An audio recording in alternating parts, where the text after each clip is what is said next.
It's Christmas Eve, but it's a little warmer than usual. Man, it certainly is. Alex is in with a look at the weather. Alex, this is fantastic today and what we got coming tomorrow. Thank you, sir.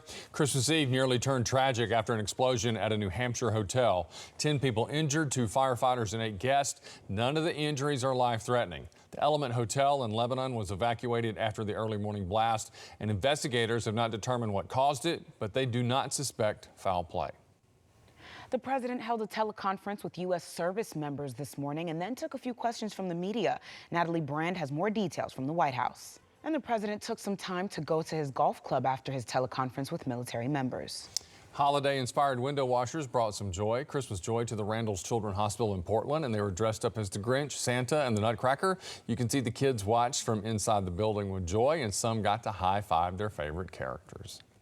So while Santa may be the man of the hour, the hospital says the Grinch was one of the most popular window washers. He'd be my favorite. I love that. So if you happening today, thousands will gather at Huntsville's Milton Frank Stadium for a Christmas Eve service. Willowbrook Church has hosted this event for many years. WHNT News 19's Christine Mitchell's there as they prepare to open the gates.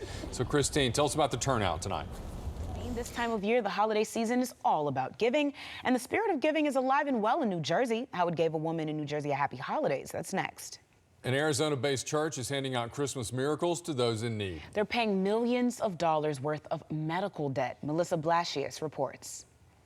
Awesome. Wow. The letters from the church saying the debt is paid off should be sent out within the next couple of weeks. A family in East L.A. received a surprise visit from sheriff's deputies. In November, the family tragically lost their 4-month-old baby, and the devastating loss impacted the family, and deputies came together to help the family bring a little bit of joy and happiness.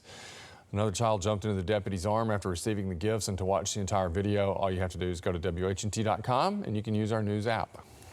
The holiday spirit hit hard at one New Jersey diner. A waitress began her busy shift as normal without any idea she would soon become something she says she's only seen on the news. A table of 8 women left her an envelope with a tip for over $800 on her table. For the last decade, Joyce spent her mornings at the diner, all while raising her daughter, who is now 21, on her own. She now has a few days off for the holidays.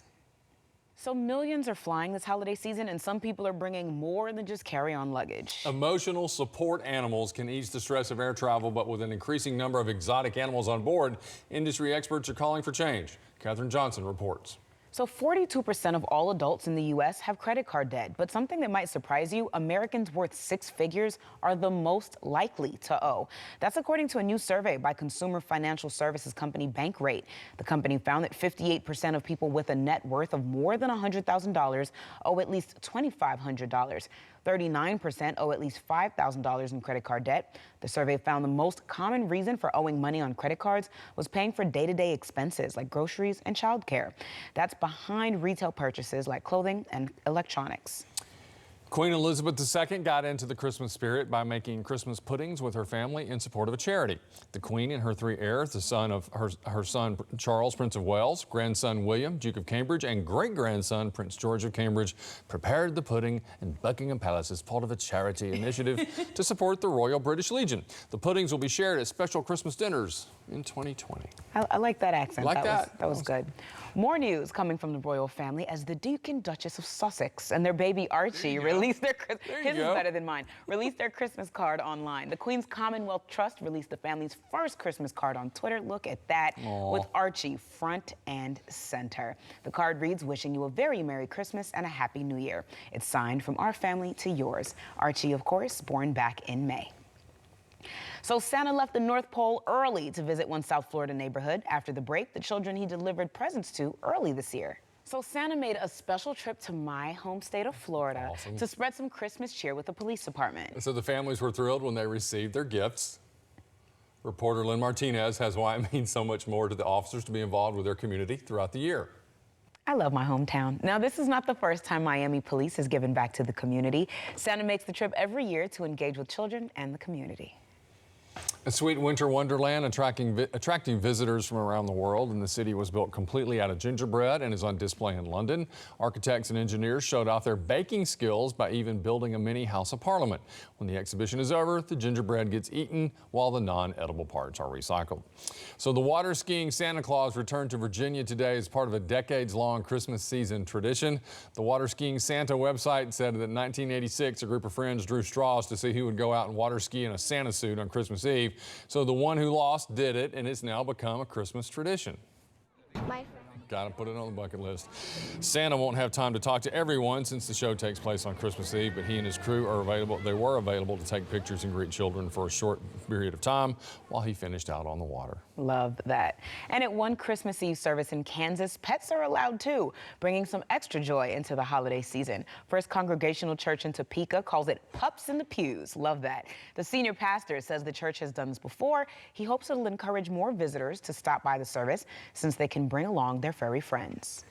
We have folks who we've never seen before who will show up with their two teacup Yorkies dressed in Christmas sweaters with ribbons in their hairs tucked under each arm as they're singing a hymn, and there's just a great sense of joy.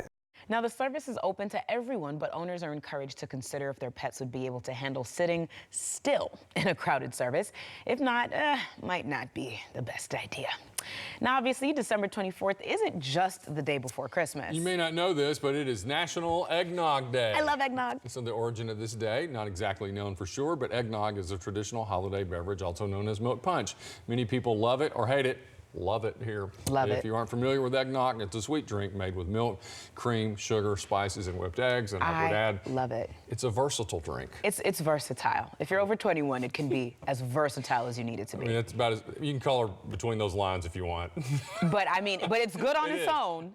Exactly. I love it on its own, but depending on how you are, if you want to be extra spirited this holiday season, you know, there's options. It's a versatile drink. It's very versatile. Well, happy Eggnog Day, Merry Christmas Eve, but make sure you stay with us.